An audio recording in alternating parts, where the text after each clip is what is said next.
राधे राधे, हरे कृष्ण। आप सभी का दिन शुभ हो। आज प्रतिपदा तिथि यानी पड़वा है और आज के दिन जो लोग भी कार्तिक स्नान करते आए हैं या कार्तिक मास की कथाओं का श्रवण जिन्होंने भी किया है उन्हें पड़वा की कथा भी जरूर सुननी चाहिए।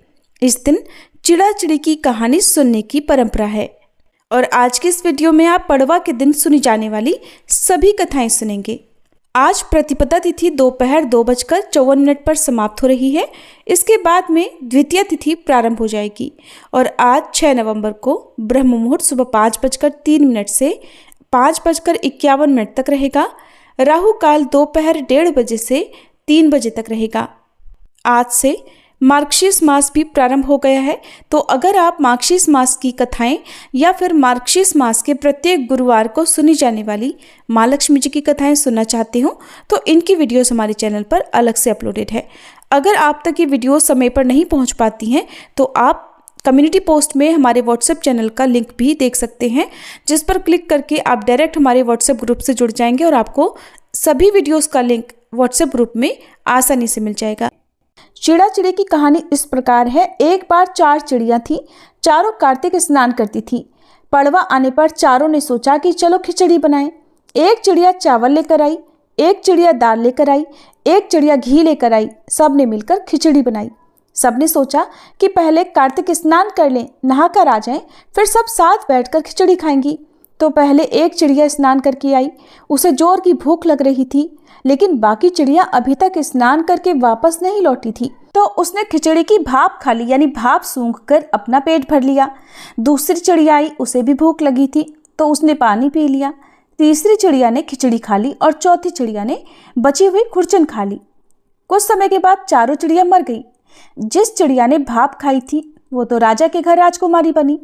जिस चिड़िया ने पानी पिया वो कुम्हार की लड़की बनी। जिस चिड़िया ने खिचड़ी खाई थी वो अगले जन्म में ब्राह्मण की लड़की बनी और जिस चिड़िया ने खुरचन खाई थी वह हथिनी बनी।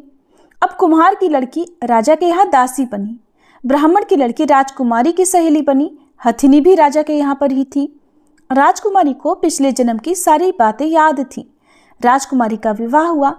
जब वह विदा हो रही थी तो राजा से बोली, पिताजी मैं अपनी सहेली और दासी को भी साथ लेकर जाऊंगी। राजा ने कहा ठीक है, ले जाना। राजकुमारी फिर भी नहीं गई तो राजा ने पूछा अब तुम्हें और क्या चाहिए?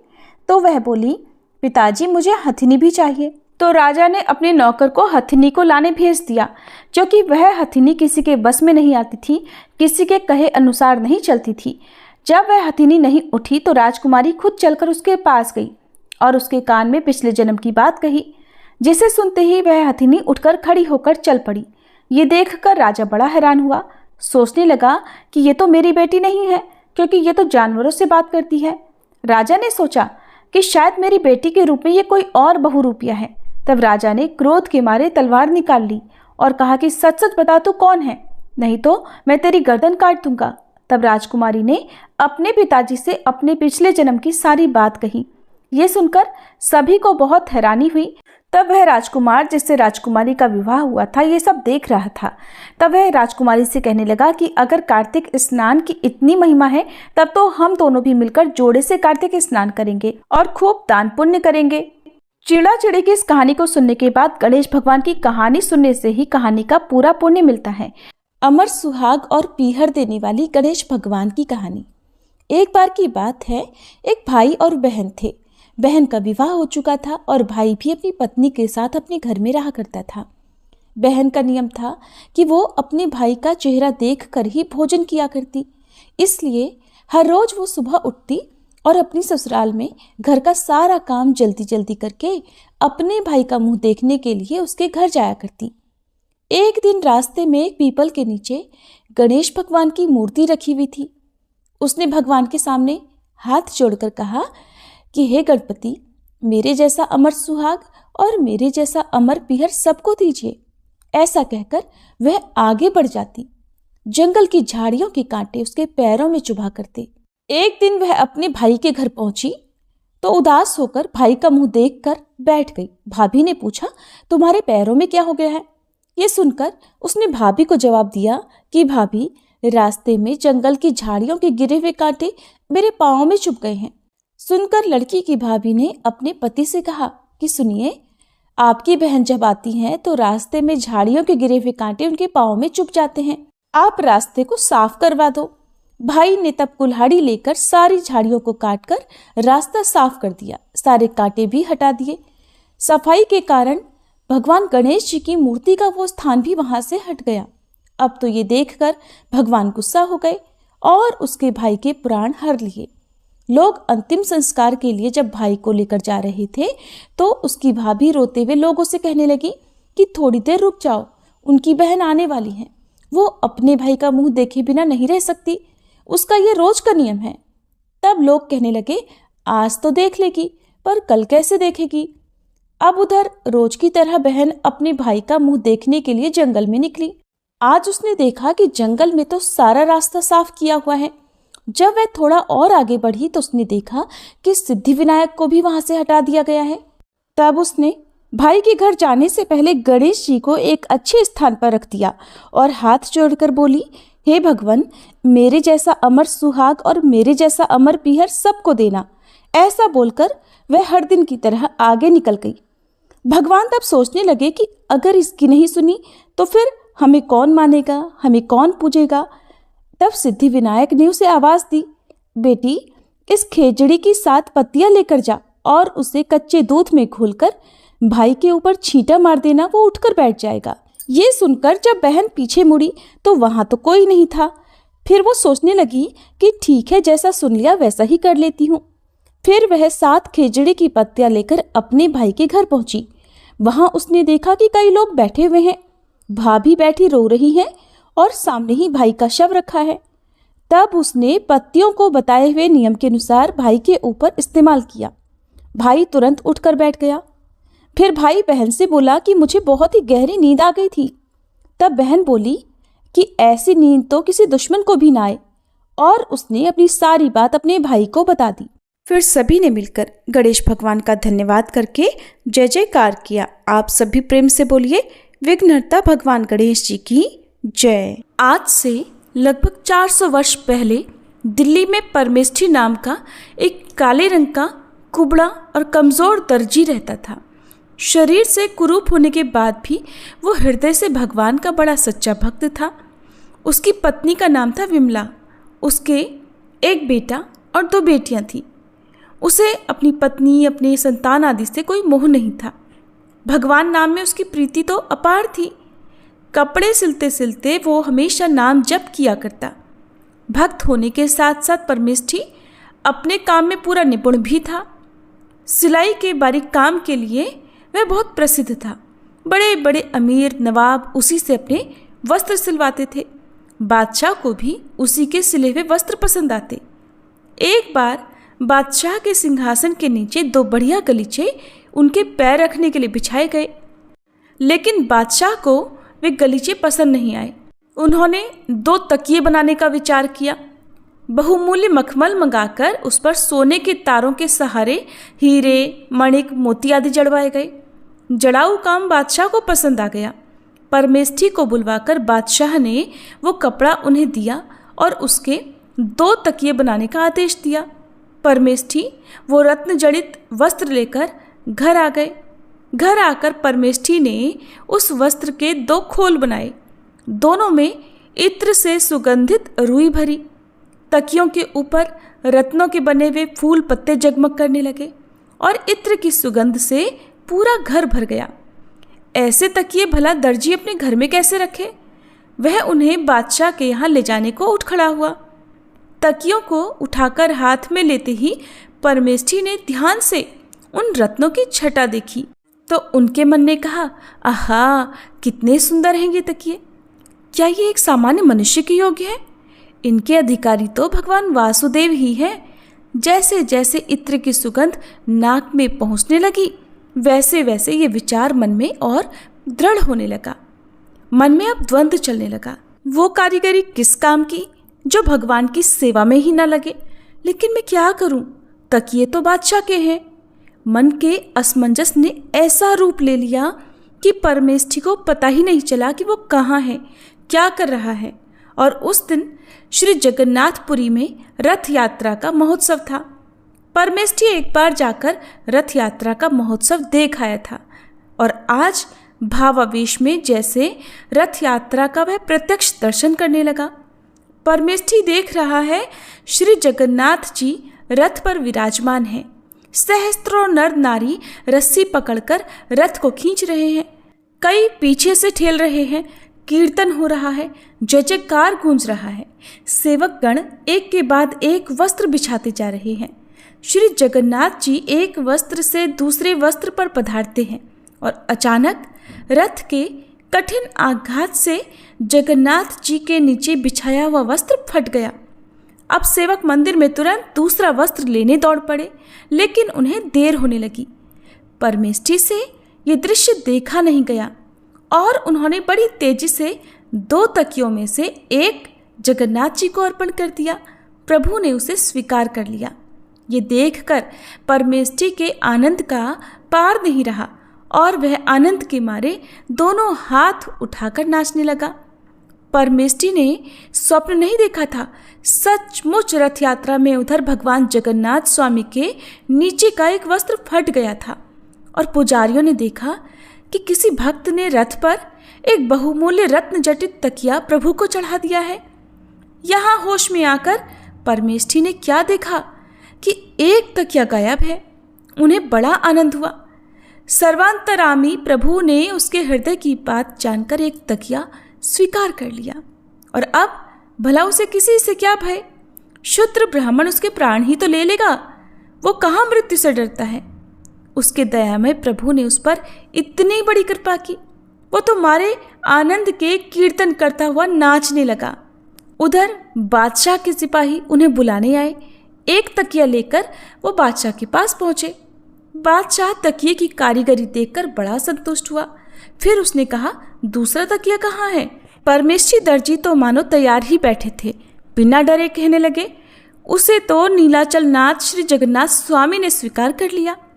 पहले तो बादशाह ने परिहास समझा, लेकिन वो बार बार पूछने लगा। जब दर्जी ने यही बात बार बार कही तब तो बादशाह को क्रोध आ गया और उन्होंने परमेष्ठी को कारागार में डालने का आदेश दे दिया।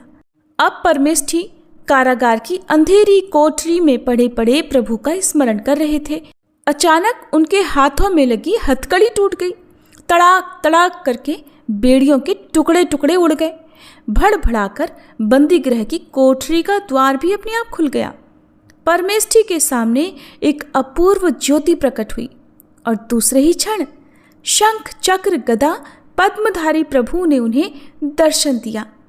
परमेष्ठी आनंद मगन होकर प्रभु के चरणों में लौटने लगे। तब प्रभु ने कहा, परमेष्ठी, मेरे भक्त से अधिक बलवान संसार में और कोई नहीं है। किसका साहस है जो मेरे भक्त को कष्ट दे। आ बेटा, मेरे पास आ। परमेष्ठी तो कृतार्थ हो गए।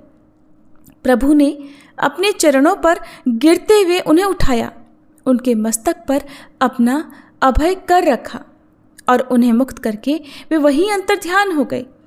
उधर बादशाह ने स्वप्न में एक बड़ा भयंकर पुरुष देखा, जैसे साक्षात महाकाल अपना कठोर दंड उठाकर उसे पीट रहे हों और गर्जन करके कह रहे हों, तू परमेष्ठी को कैद करेगा, तू। बादशाह मारे डर के चीख गया और जाग गया। वो थरथर कांप रहा था और उसका अंग अंग दर्द कर रहा था, मानो रात भर किसी ने उसके ऊपर कोड़े बरसाए हों। शरीर पर प्रहार के भी स्पष्ट चिन्ह थे।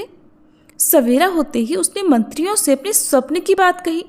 फिर सबको लेकर वो कैद खाने गया।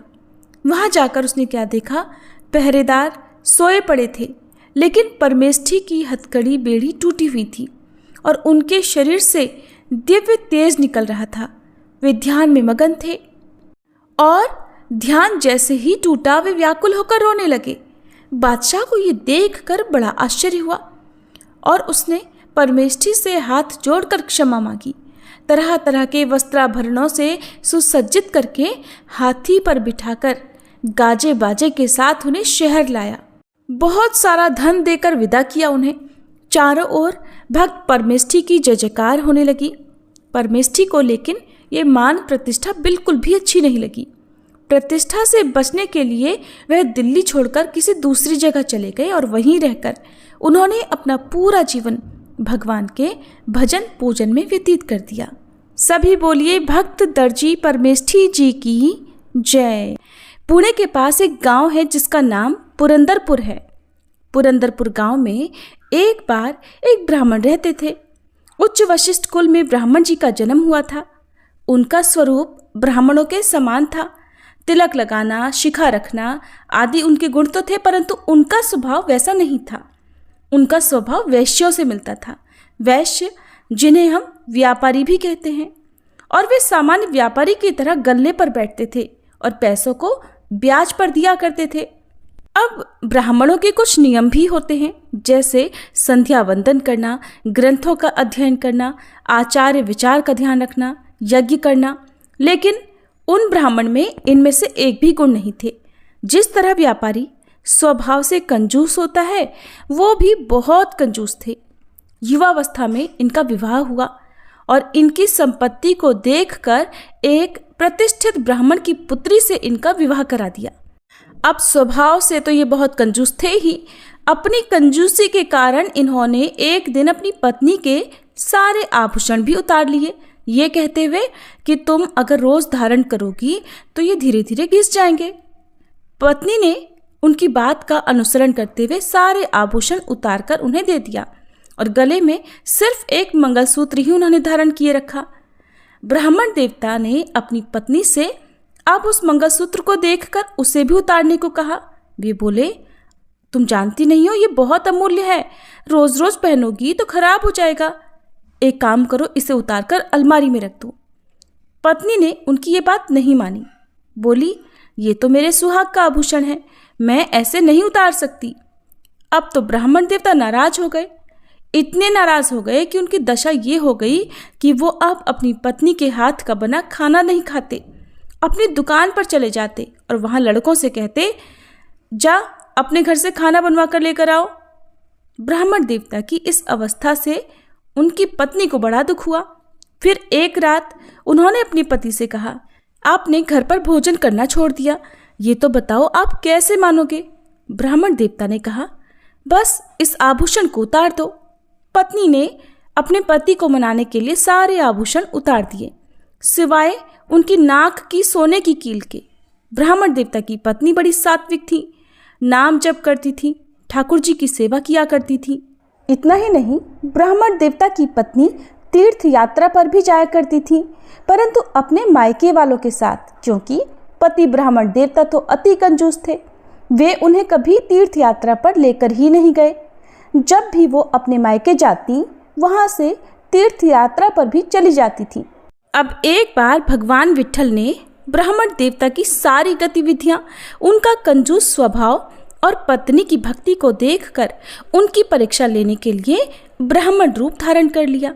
फटी पुरानी धोती, मैला जनेऊ, मुखमंडल पर झुर्रियां और पहुंच गए ब्राह्मण की दुकान पर। ब्राह्मण देवता ने जैसे ही साधु को दुकान के बाहर देखा, परेशान हो गए।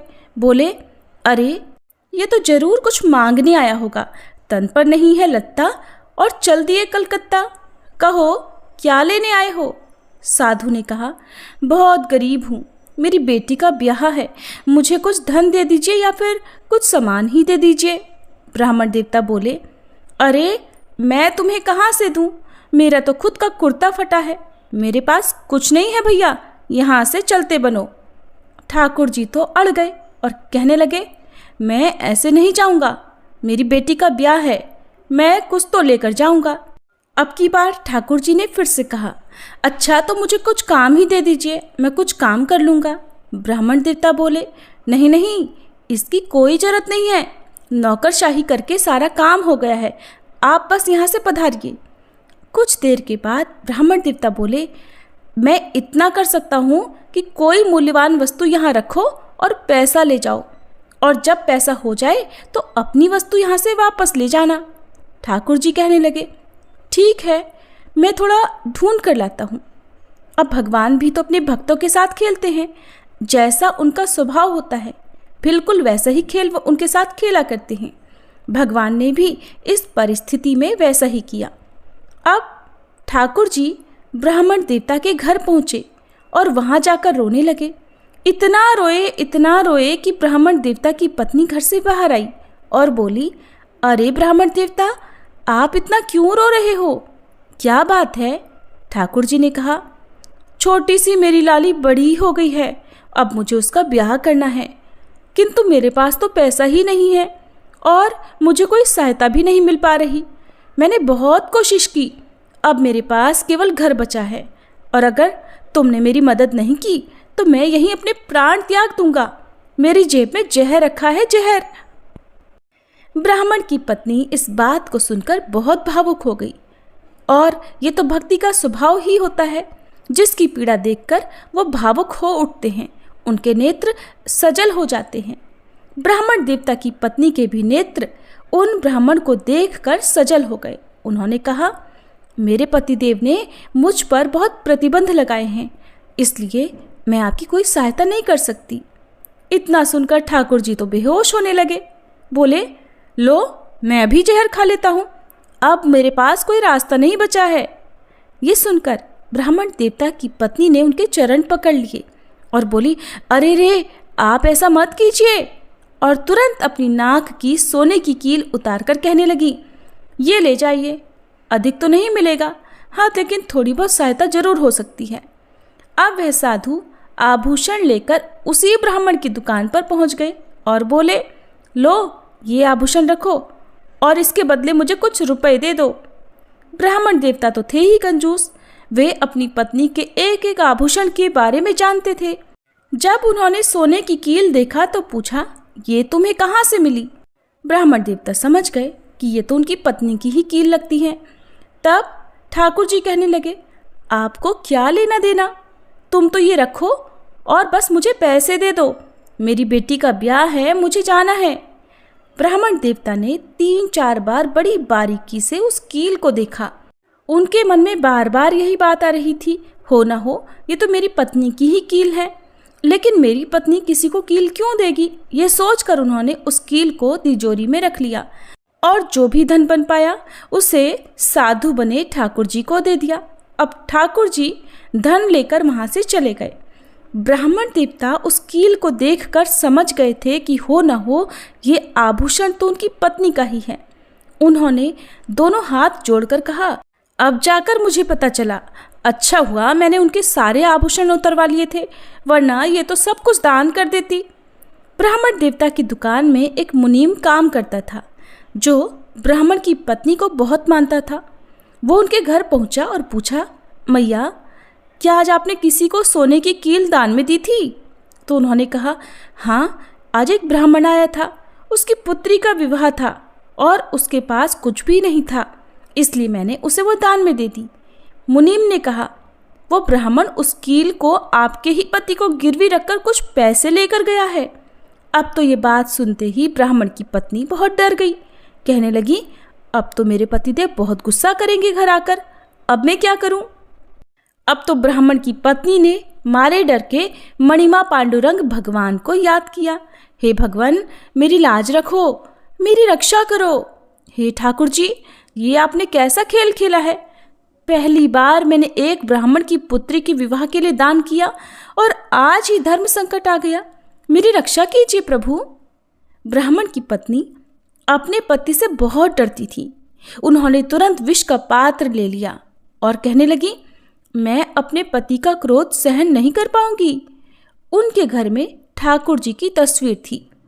उसके सामने जाकर हाथ में विष का प्याला लेकर वे खड़ी हो गई और रोने लगी।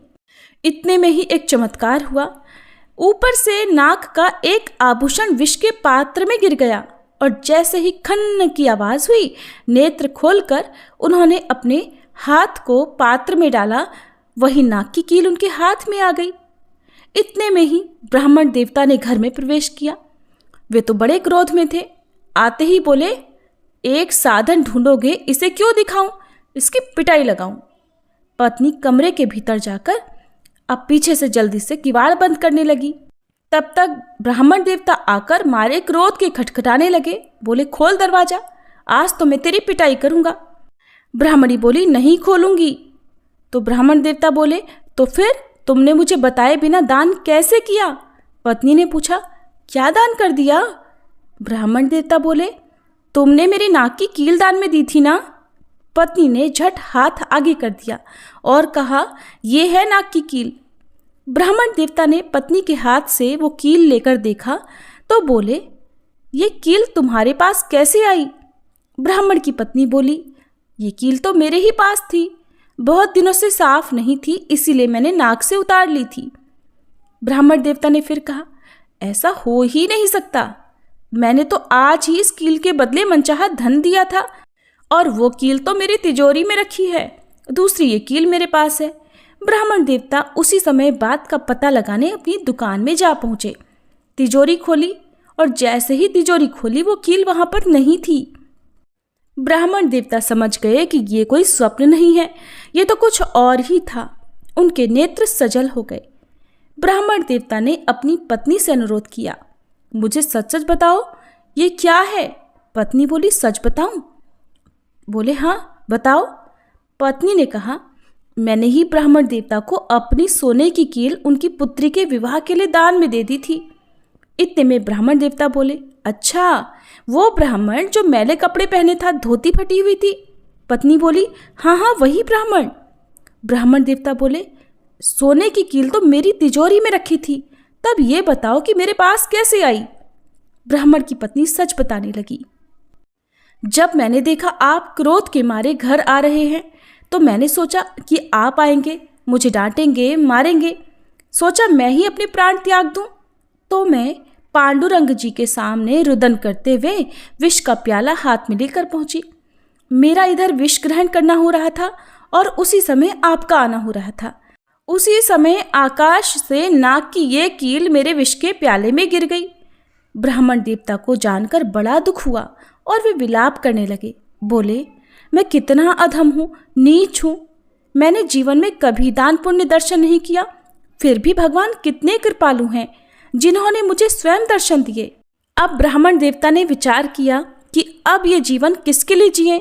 उन्होंने उसी क्षण अपनी दुकान बंद कर दी, घर बेच दिया और अपनी पत्नी के साथ पंढरपुर आ गए।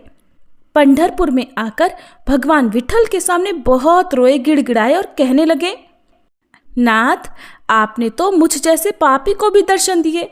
मैंने आपको दुत्कार दिया, बहुत गलत व्यवहार किया, मुझे क्षमा करें नाथ। और तब वे अपनी पत्नी सहित वहीं पर सेवा पूजा करने लगे।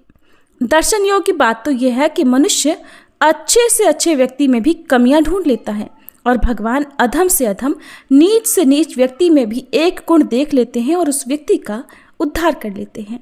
सभी प्रेम से बोलिए, पांडुरंग विठल भगवान की जय। एक बार एक सेठ जी बहुत कंजूस थे, लेकिन वे थे श्री कृष्ण के अनन्य भक्त और वो अक्सर एक संत जी के प्रवचन सुनने जाया करते थे। एक बार उन कंजूस सेठ ने संत जी से विनती की कि महाराज, कोई ऐसा उपाय तो बताइए कि मैं भगवान की, अपने इष्ट श्री कृष्ण की भरपूर सेवा करूं, लेकिन मेरा एक भी रुपया खर्च ना हो। संत समझ गए कि ये व्यक्ति तो बहुत कंजूस है, लेकिन श्री कृष्ण के प्रति भक्ति भी अटूट है। तो उसकी भक्ति और श्रद्धा देखकर संत जी महाराज ने उसे एक अद्भुत उपाय सुझाया। संत जी कहने लगे कि तुम श्री कृष्ण की प्रतिदिन मानसिक पूजा किया करो। मन में ऐसा विचार करो कि तुम उनके श्री विग्रह को स्नान करवा रहे हो, उन्हें बहुमूल्य सुंदर वस्त्र धारण करवा रहे हो और फिर उनका उत्तम श्रृंगार कर रहे हो। इसके बाद उनको बढ़िया से बढ़िया भोग भी अर्पित कर रहे हो। इस विधि से तुम्हारा काम हो जाएगा। एक तो तुम्हारा एक भी पैसा खर्च नहीं होगा, दूसरा तुमको अपने आराध्य की भक्ति और सेवा दोनों का आनंद भी आएगा। संत महाराज मुस्कुराते हुए बोले, ये मानसिक पूजा है, लेकिन इसमें कोई कंजूसी बिल्कुल मत करना।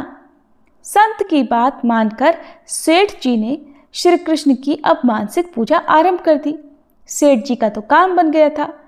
अब उनका नियम बन गया था कि वो स्नान के बाद बड़े भाव से श्री कृष्ण के विग्रह को स्नान करवाते, वस्त्र धारण करवाते और दूध में शक्कर डालकर उनको भोग लगाते। वे सब मन ही मन ये सब करते थे।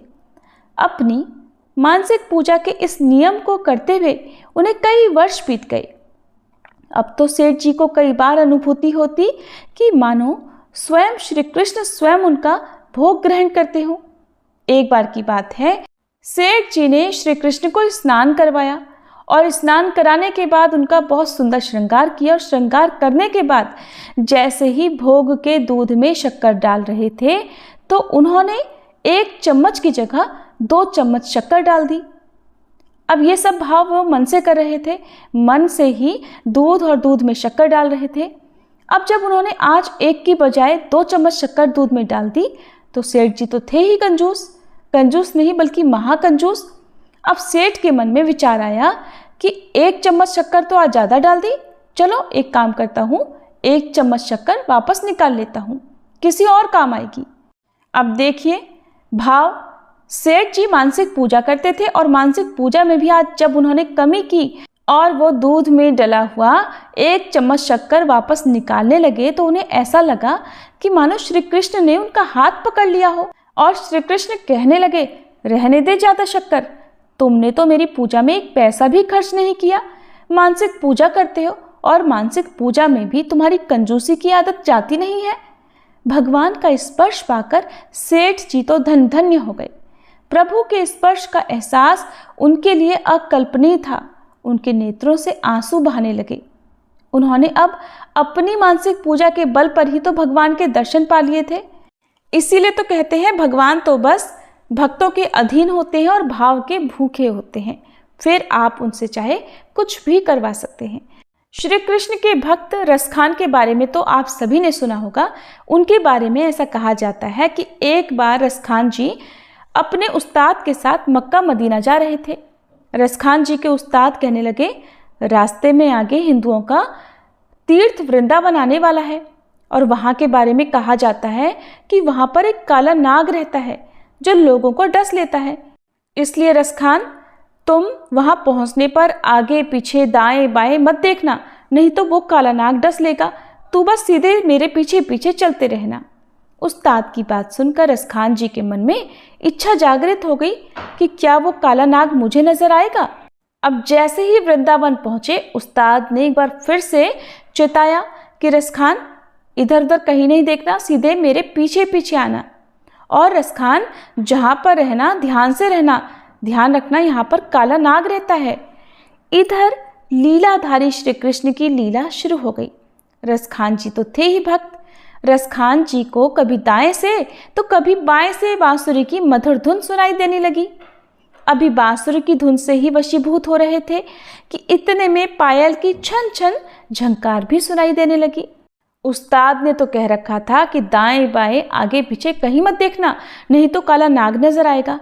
अब दाएं बाएं तो छोड़ो, रसखान जी तो चारों ओर घूम घूम कर देखने लगे, कोई दिखाई ही नहीं दे रहा था। जैसे ही यमुना जी के किनारे पहुंचे, श्री कृष्ण के साथ साथ राधा रानी की मधुर छवि देखकर वे भाव विभोर हो गए। अपने शरीर की सुध बुध खो बैठे। उस परम मनोहर छवि को देखकर वे बौरा गए थे। दर्शन देकर युगल जोड़ी तो अंतर्ध्यान हो गई, लेकिन अब रसखान जी की हालत बुरी हो गई। वे जगह जगह उन्हें ढूंढते फिर रहे थे। उधर उस्ताद जी को जब थोड़ी दूर जाकर ध्यान आया कि रसखान तो पीछे रह गया। जब वे वापस वहां लौटे तो रसखान जी की हालत देखकर समझ गए कि इसे काले नाग ने डस लिया है। अब जब रसखान जी को इधर चेतना आई तो वहीं प्यारी युगल जोड़ी को चारों ओर ढूंढने लगे और सबसे पूछने लगे कि वो सांवला सलोना अपनी बेगम के साथ कहाँ रहता है।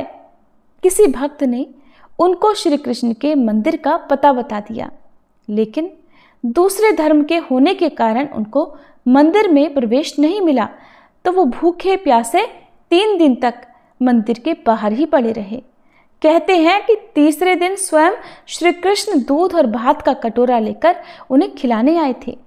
सुबह लोगों ने जब बिहारी जी के चांदी का कटोरा रसखान जी के पास देखा और उनके मुंह पर दूध भात लगा देखा तो रसखान जी के चरण रज को माथे से लगाने लगे।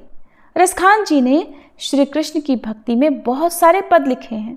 उनका श्री कृष्ण के भक्त कवियों में विशेष स्थान है।